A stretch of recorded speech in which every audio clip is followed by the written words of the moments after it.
Welcome to Hot Topics in the Workplace. I'm pleased to have you here with us today. I'm Dr. Debra Dupree, IPM facilitator and workplace mediator, and with me is workplace or workers' comp consultant Felicia Amenta. Thank you so much, Felicia, for again co-hosting with me.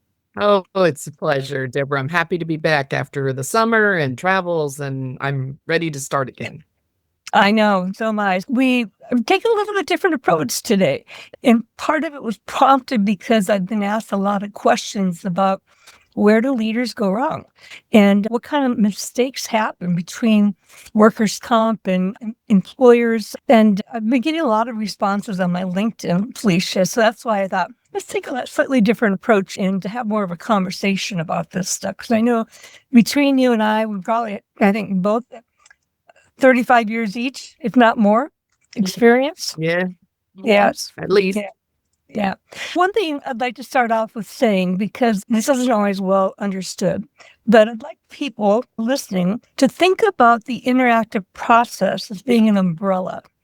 And under that umbrella, then come several laws that are key to the process. And as I oftentimes explain in opening my PMs, is that it's really the ADA, Americans with Disabilities Act, and the California Fair Employment Housing Act, obviously in California, FEHA, that really coined the term interactive process. And yet, the FEHA apply to all medical conditions that can impact someone's ability to be at work, stay at work, and perform the work. And so workers' comp is a critical piece when it is a work-related injury. But sometimes we might be dealing with FMLA, Family Medical Leave Act. Sometimes we're dealing with the Pregnancy Disability Fairness Act. Sometimes we're dealing with the Education Code. And so if you can think about the interactive process being an umbrella to manage all of that, then I think we might have a better framework for seeing where common mistakes and common breakdowns occur. And so, folks, that's what we're really going to start taking a look at today are what are some common mistakes that happen and where do breakdowns occur? And we'll touch on a couple of case laws that are important to the process. And so the title of this podcast is When Accommodations Go Wrong, the Mistakes Employers Keep Repeating. And when we thought we were doing everything right. One of the things we continue to see is that employers aren't necessarily ignoring employees with medical conditions. We move way beyond that. But in fact, many employers think that they're doing exactly what they're supposed to do. They receive the doctor's note. They send it to workers' comp, or maybe workers' comp sends it to the employer. They put the employee on modified duty or take them off. Maybe sometimes they provide temporary alternative work. They might approve some leave. And eventually somebody might say, okay, we've accommodated long enough. What's next? And so we're going to touch on some key mistakes. Just to give you a framework, treating the medical restriction as the answer. Can we give them what they asked for instead of what might work? What limitations are we trying to accommodate? And then the one and done accommodation. I've heard this so many times where accommodations implemented and then nobody ever checks back again. And then waiting for the employee to use the magic words. So those are some of the mistakes that people make in leadership that handle medical conditions in the workplace. But then why does the interactive process break down? Not everybody has a full job description to work with, particularly the doctors. And sometimes medical documentation asks the wrong questions. And from there, too, is that we get into some collision between workers' comp, the ADA, and FEHA. And so we'll get into that a little bit later. But I want to set the framework for how we're going to manage our conversation today. And so, Felicia, I'd like to start out with you as far as mistake number one, treating the medical restriction as the answer. A lot of times I think the physicians, especially if we're talking about an industrial injury, create confusion from the beginning. Sometimes the medical notes are not very clear, and the doctor, as you and I have seen in so many instances, They give the accommodation instead of the restriction. They tell them they need to be off their feet, or they need to put their feet up, or they need to leave work at noon, or they need, Mhm. and these are not what they're supposed to do, right? They're supposed to indicate what are the functional limitations that they have in the workplace. And then the employer is supposed to come up with the creative methods of accommodation, which makes sense because they know the job the best, right? And the most common work restrictions we see, because we see a lot of joint injuries and a lot of back injuries, both non-industrial and industrial, these are very common.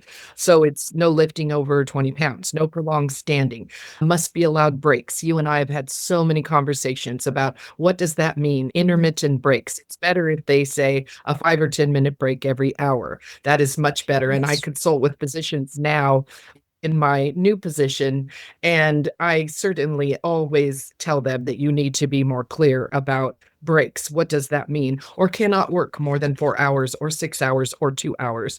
And so then these work restrictions trigger a lot of questions. And what I will say is that sometimes the accommodation piece lives in HR. You and I have seen that a lot. And Mhm. sometimes if they're a large enough employer or a school district, they'll have a risk manager.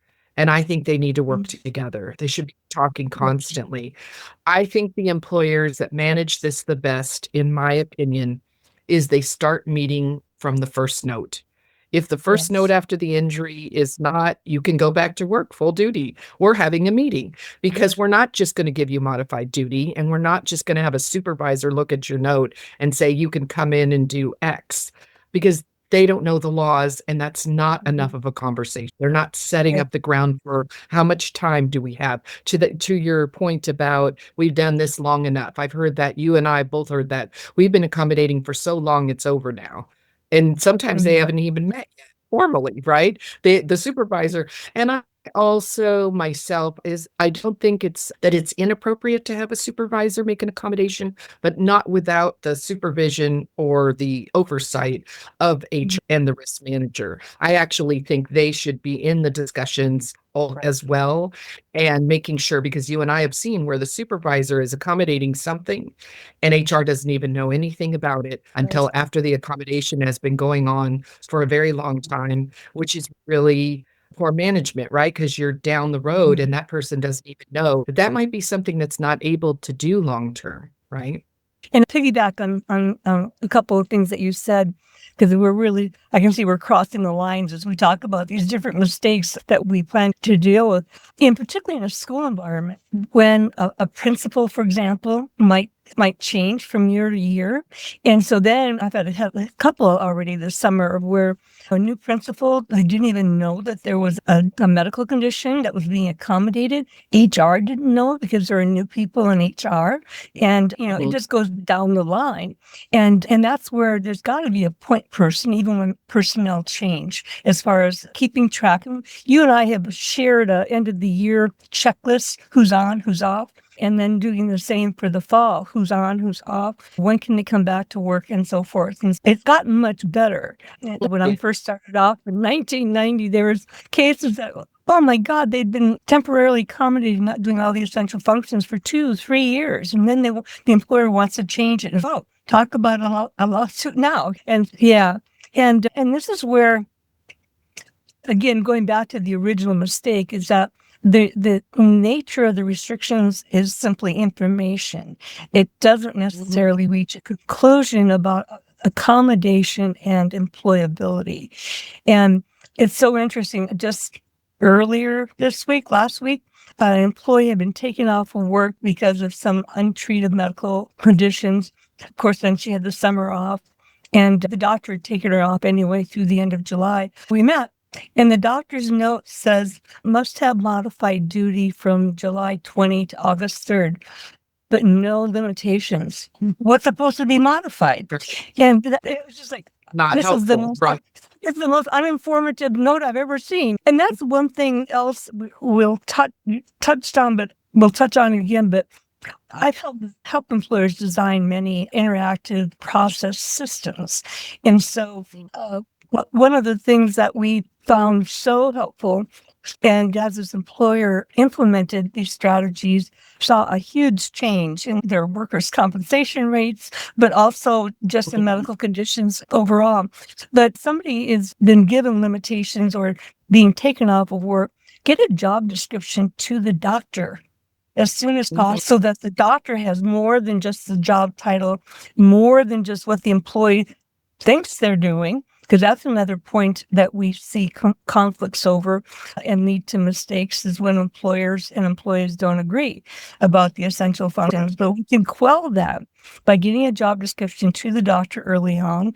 And also to address your point you made already is the interactive process shouldn't wait until the MMI and PNS determination. It really should be done much more actively because we've seen a lot of people who've been temporarily accommodated for well beyond the standard practice of 60 plus 60 or even the max of 180. And they've plateaued, they haven't gotten better, and sometimes they've even gotten worse. So now we've achieved very little in trying to accommodate by just not being aware of all these different intersections of how this goes. And I love the tip of sending the job description to the doctor. A lot of good claims team people will do that from the beginning of the injury. Send the doctor the job description if they can get it from the employer or the school district. I think another tip that's really good is when you have your meeting, and whether you're providing modified duty in the current position or you're giving them an alternative position, which you're not really modifying, you're just giving them a different position that meets their restrictions, you should have a follow-up meeting. You don't do that and then not have a follow-up meeting because you and I have seen it just falls off everybody's radar and then it just goes on for months. Nobody's really managing that unless the employee either complains or the supervisor complains. It's usually someone complains, and that's the pain point that brings it back to HR's attention. But that should have been diaried from the beginning, that you should be meeting to make sure that it's still an appropriate accommodation and how much time has gone by, right? And going back to getting restrictions and then not all the right people know what's going on and information isn't passed on. And this happened just last year, but an employee presented a note saying that she had to leave an hour early every day because of the medication she was taking had to be taken at an exact time. And the principal or the supervisor for department said, okay, but then there was no follow-up. And so as time went on, she continued to leave early. She wasn't working a full shift. HR didn't know about it. And then there was a whole sort of workplace employee relations issue that emerged because the coworkers were actually fed up with her never staying to the end of the day to do all of the end of the day activities. And she in turn was feeling left out, shut out. And the supervisor didn't know what to do because the employee had this medical So that's another. Just because somebody has medical documentation doesn't mean the employer has to do exactly what it says unless you have a meeting. And you can also, yes, ahead. and in workers' comp, the claims team and the employer can ask questions like, hey, we are looking at this accommodation. Could they take the medication an hour later? Because a lot of times the employee might think that there's no flexibility, but there is. They just don't know to ask the right questions. Yeah. And that goes back to one of our other mistakes we highlighted is not asking the right questions. I've seen employer communications to doctors saying, can this person return to work? And it's like, that depends. And again, what's the job? What are the functional limitations? What are the essential functions using the job description that are impacted? And instead saying, what will help this person come back to work? And again, what are the functional limitations we're working with? And so it really takes some schooling, shall we say, to ask those right questions. And I think with on non-industrial injuries, a lot of employers are not clear what they can discuss with a doctor on workers' comp, but return to work questions about limitations and restrictions are something that you can ask for clarification on in the workers' comp system because you have to make decisions about return to work. If the employer's nervous, they can have the claims examiner do that conversation for them, but they don't have the information about the job. Yeah. Yeah. And when we get these limitations or work restrictions from doctors, then that's where the employer, it's important to ask, is this operationally feasible? Or are we actually increasing workload for other employees, putting them at risk? I particularly see that in nutrition services and custodial. They want to keep people working, but sometimes the essential functions that the employee can't do fall on others. And so I always like to explain that in the direct threat element of the IPM as well. And so it really does start off with what limitations are we trying to address? And are there other ways of effectively doing the tasks that are impacted? And this is where brainstorming and thinking creatively, because we can get stuck in doing the same thing over and over again without saying, could we do this differently? And So it I really think does. there's such a better to do it than having a supervisor just say, look at the note and say, yes, you can come back tomorrow. We can accommodate this. None of the rest of these issues are being discussed, right? Yeah, yeah, yes. And yet I see a lot of claims examiners asking HR, can you accommodate this? It's like, where's the conversation? And what are the essential functions? And so it's going beyond just the job description, because as jobs with similar titles can be performed very differently at Mhm. different school sites or different districts, I should say. Right. That takes us back to one of the comments we said earlier, the one and done accommodation. If you're going to implement an accommodation, not just modified work or alternative work, then it's incredibly important to follow up, because otherwise we can have people working indefinitely, and again, people get frustrated and other workplace difficulties start to emerge. I really encourage, particularly in the educational system, to use that 60 plus 60 for 120 days max, or as we know, some of the larger school districts have 180. But even at the federal level, while not written into law, it is a best practice that temporary work should not last more than 180 days. Otherwise, you're just generating all kinds of other employment issues that fall in the civil rights area. Yep. And again, it just keeps the communication going. And that's why that early implementation of the interactive process is so important, so that employees understand the process and know that this is temporary. Because that's the other mistake, is that by not properly educating employees early in the process, many have begun to think that, oh, this is going to be my job now. And, Yes. and again, it opens up a whole different can of worms. I wanted to share this with you because we're not trying to make supervisors ADA experts. That's a whole nother ballgame. You and I had 35 years each of evolving our expertise in this. But supervisors should be trained on what to look for. If somebody says my back is getting worse, or I can't stand that long anymore, or I'm having trouble getting through the whole shift, an employee is not going to come in and say, I need an accommodation. That's not language they typically know, but they will talk about their symptoms. And that's where the supervisors should be trained to recognize that thing, how to get an HR involved. And so hear it, document it, refer it, don't diagnose it. So I would say that the language that a lot of employees use that I would hear coming back from the employers or the school districts would be more along the lines of, I can't manage my pain. I'm on a lot of medication. I'm having difficulty with attendance, meaning showing up and doing all the work that they're scheduled to do, or I'm overwhelmed with my job and my injury, trying to manage my job and my injury. These are all triggers for IPM. Or my doctor says I need to go to more therapy, or that I need more treatment. I'm not getting better. As soon as you start hearing this language, then you need to start getting updates from the claims examiner of what's going on with where they're at with their restrictions and the medical treatment, and then start having a conversation, right? Starting the IPM process, try to figure out where we are, because that's the kind of language that employees use that don't understand our language, right?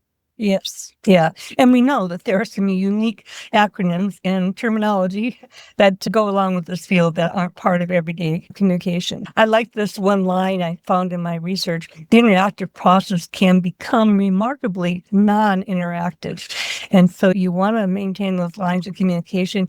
And when I'm facilitating an IPM, I say, you know what, employee, the onus is on you too. You have just as much responsibility to keep your supervisor, keep HR informed. This isn't where they're watching over your back and going to be telling you what you need to stay on top of this. And yet, on the other hand, I oftentimes will explain too is that when someone's been off of work for quite a while, it is important to have that monitoring period and avoid the one and done mistake. And getting in with people, how are you doing? Is there anything else needed? Are you improving? Are you getting worse? Are you having trouble in any area? And to do that for at least 90 days, if not 6 months. It all depends on the nature of the medical condition and so forth. I have a relatively new case where it's amazing this person was alive, had so many things going on in relationship to another medical condition. And so not only physically, but cognitively and psychologically, there's a lot of issues to sort through. And even during our IPM that we held, we could see the fatigue level set in, and yet she's ready to come back for a whole day. Yeah. Yeah. So I talked about a monitoring period, not to keep tabs on them, but to check in and be supportive and continue the accommodation process appropriately. And I got asked a lot of times by the school districts and large and small employers saying, how will we know whether the accommodations are working? And I said, it would be just like anybody who was struggling with a medical condition. Work comp is not special, right? The injuries are just like any other people that get injured at home or disabled. If your employee is crying on the job, if they are struggling, grimacing with pain, if they have to call out sick frequently, you can start figuring out that there's a problem as long as you're paying attention, right? Yeah. Yeah.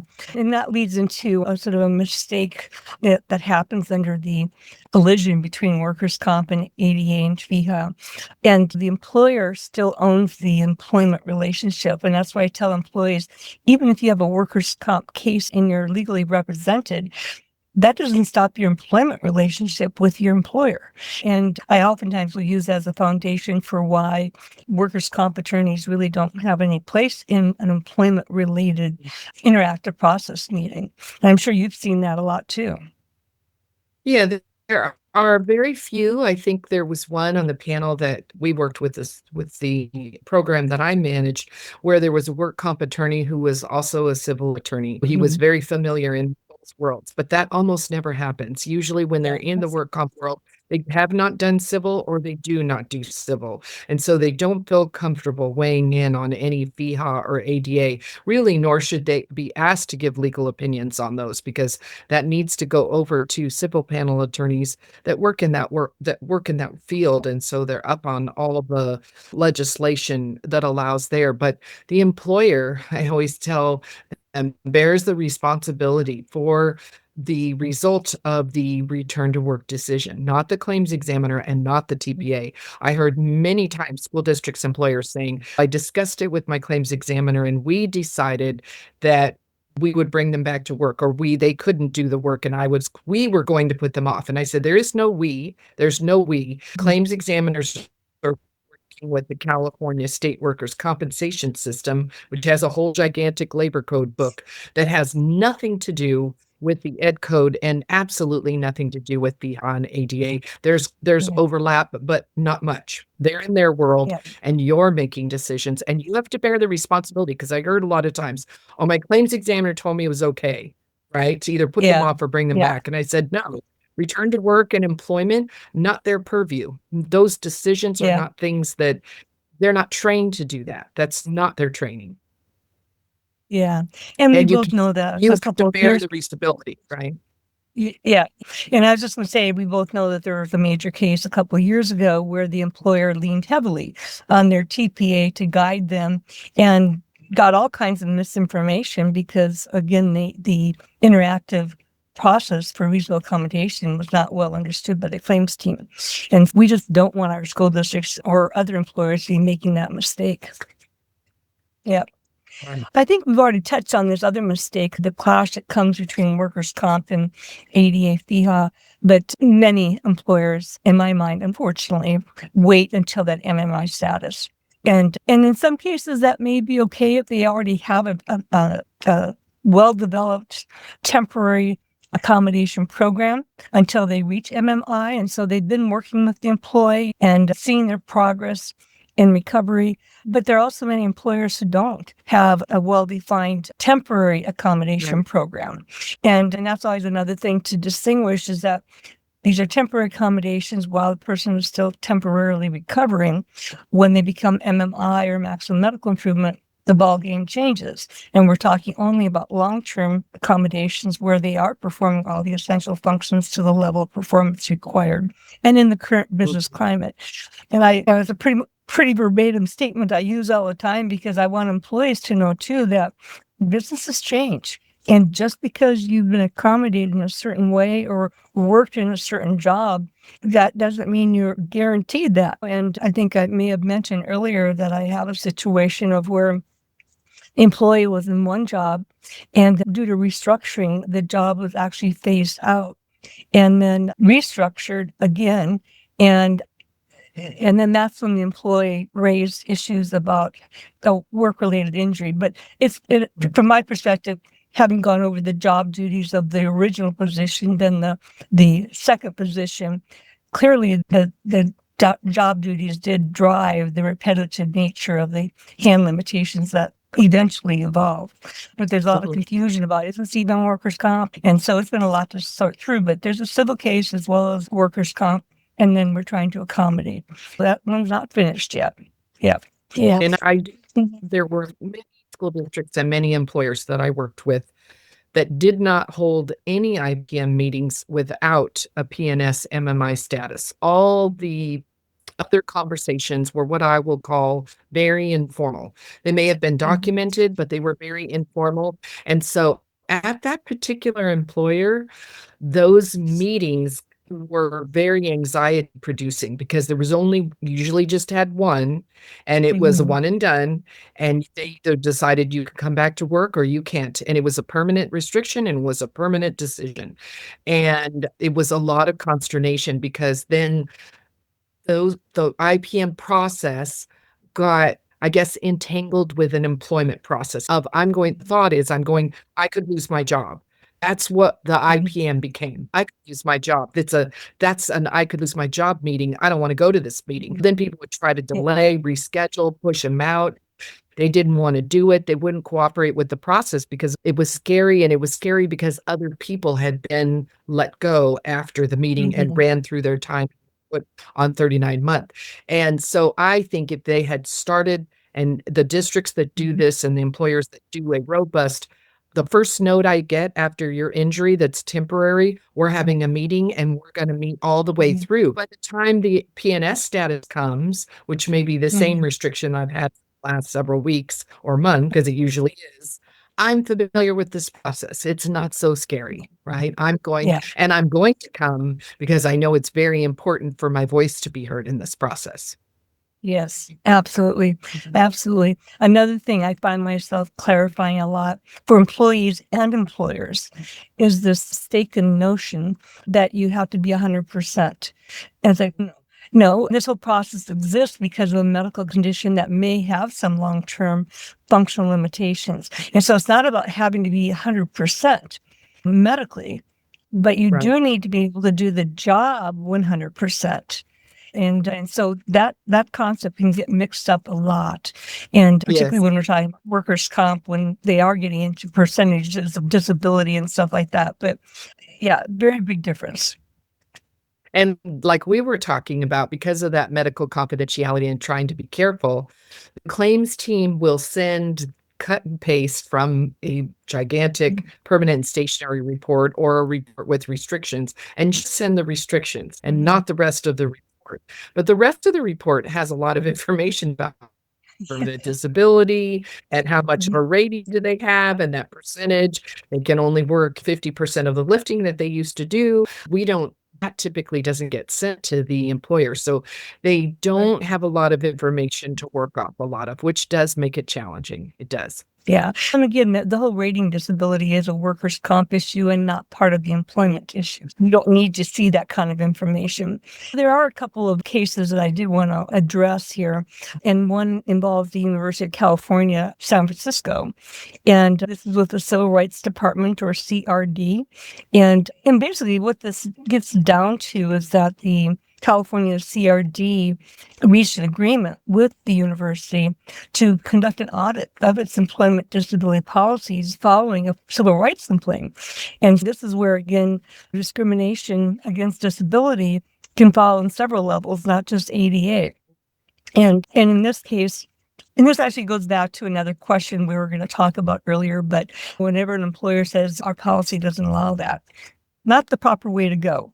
Is that, okay, how would the policy need to be adjusted or modified? And that's exactly what happened in this case, is that the employee was seeking an exception to a policy related to workplace because of how her medical condition was impacting her, and just got a flat no.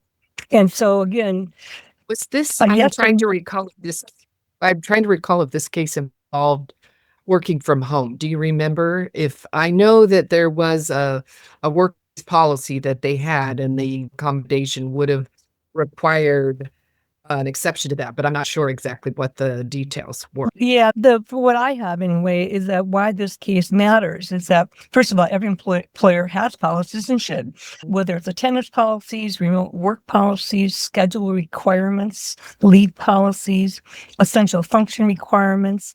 And it's not whether the policy is legitimate, it's just these exist. And if it's a readily achievable adjustment to a policy can be made, then that would be considered reasonable under the ADA. But again, just to say no, then that sort of goes back to if the interactive process results in just a yes or no without any exploration of what's needed and is that operationally feasible. I know particularly I've had a lot of cases around schedule requirements where an employee has requested an early start, an early departure, or vice versa, and yet there's either nobody else working on the campus, and so then it becomes a safety issue, and so that's a little harder to accommodate, particularly in an educational setting where the teachers and staff need to be ready for when the students come, and there's not much exception to that workflow. Yeah. Well, I remember you and I were involved in a case that was interesting, where the written policy was that we provide temporary accommodated duty for 30 days after an injury or disability, non-industrial and industrial. But this particular person had been on temporary accommodated duty for a long time, more than a year, I want to say. Yeah. So they're saying you didn't follow your own policy, so your policy obviously is not in effect. And so then they had to look at policy, right? Because you're right, they weren't following it with any kind of consistency. And then they dealt with this case separately, and then they went about rewriting their policy, because if you're not going to use it, you're not going to implement it or follow it. Yeah. And I'm glad to hear that they revisited that one, because just like disability management practices, 30 days is just way too short. You're still recovering those first 30 days. And sometimes employees can't even come back to work in the first 30 days. And so that's why I have to admit that this was new to me when I started with the school districts 10 years ago, but that whole 60 plus 60 makes sense. But again, even that's not managed well sometimes, because they just keep going the whole 120 days with no reevaluation, and only find that the employee has plateaued. Talk about it. Yeah, only to find out the employee has plateaued or has worsened. And so what have we achieved? And we talked a little bit about that before. Felicia, I wanted to wrap up with 5 key questions that employers should ask. And so when an employee does present a medical limitation, again, what limitations are we actually trying to accommodate? And then right on the heels of that, what essential job functions are affected? And because sometimes we see cases where the limitations look like a lot, but when we go into the essential functions, there's really not much of any impact. And so, okay. But the other thing too is not just what the doctor has said. That's why under the ADA, it's so important to get the employee's perspective. Sometimes they agree with the doctor's limitations, and sometimes they think they can do more. Sometimes they think they can do less. But it's also important to know how the employee is impacted in doing the essential functions, because that still opens the door for exploring what other accommodations could be made. And that ties into my next question. What accommodation has the employee identified? And not that you have to deliver on it, but It needs to be operationally feasible. And again, not alter all those other structures in place. And then what other alternatives have you as the employer explored? And this is where sometimes a conversation with the supervisor, not even with the employee, could be helpful to really take a look at operationally. How is your program affected? How is your school site affected, et cetera? And then what additional information do we generally need to make informed decisions? And this is sometimes where we can meet and we simply, I used to see employers do this a lot where we don't have the medical information yet from the doctor. So we're not going to hold the IPM and say, no, I wouldn't do that. Let's get the employee involved. Let's hear from the employee. Explain to the employee that we need to get consent to reach out to the doctor to get more information. Otherwise, this goes nowhere and can drag on. So really 5 key questions that would be really important. And that, I guess there would be one more, is what happens next and who's going to follow up? Yes, the Goes one back to some thing of the- that I think and I've seen you do it a lot in the IBMs that I've been in with you, is that state from the beginning that sometimes we have all the information in this meeting at the end of the meeting, we'll be able to reach a decision, but sometimes we will not, and we will have to meet again. That's very frequent. You and I see that a lot, where we need more information from the doctor, or the employee sometimes can help go get some information that we need about medication that they're on, or something that they might need in the future, some kind of treatment that they might need. So sometimes at the end of the IPM, unfortunately, a decision is to be reached. And as you've seen, sometimes they have to go up above and have a conversation internally before they can make a decision on making a permanent offer. And that's where just telling the employee to go get more information is another mistake from my perspective, because the employees don't know what to ask. They don't understand the process, and particularly if you haven't had the interactive process, and even if you have. Again, they're not the disability experts. And so this is where working as a team, or what questions need to be asked here. And if I oftentimes will do that on behalf of the employee, or sometimes I've been in IPMs where we've actually framed the questions right there or written them down for the employee to take to the doctor. But I'm still surprised how many times the doctor has not seen someone's job description. It still floors me. So yeah. I would say that's Okay. rare. That's the exception, not the rule, right? I think if you Right. can, I always tell when there was a new risk manager at a pretty large employer, and I remember this person said to me, I don't want anybody back after an injury or disability unless they're 100%. And I said, that might be the last time that I ever want you to say that. I said, there are not very many people that are 100%. I don't know if you're 100%, but I don't think I am anymore. I said, what is better to do is have the framework if we would like to try to get to yes, if we can, so that we can, because your employees are your most valuable asset. They are trained, they are loyal, they are yours. They usually worked for you for years if you work in a union environment. But sometimes it's not possible, but that is the mind that you want to get to yes. Yes. Yeah. And it's not yes to every accommodation request, but it's yes to trying to keep people working.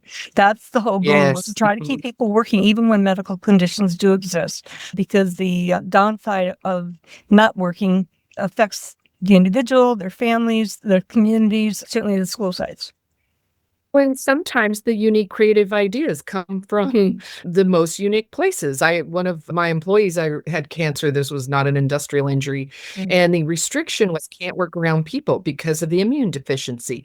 And I was sitting there scratching my head, and the employee said, I know where there's a little place that nobody works, that I could go set up. We could turn it into an office, and I could work there for the time that I need to be under this restriction, because it was away from people. This person needed to work away from all people. We had over 50 people in our department, right? And I thought, let me go look at that space. I think I could maybe we can make that happen. Yeah. Yeah. And so the accommodation process is really to be exploratory, to be communicative, to be collaborative, of course, confidential about the medical diagnosis or limitations that come up.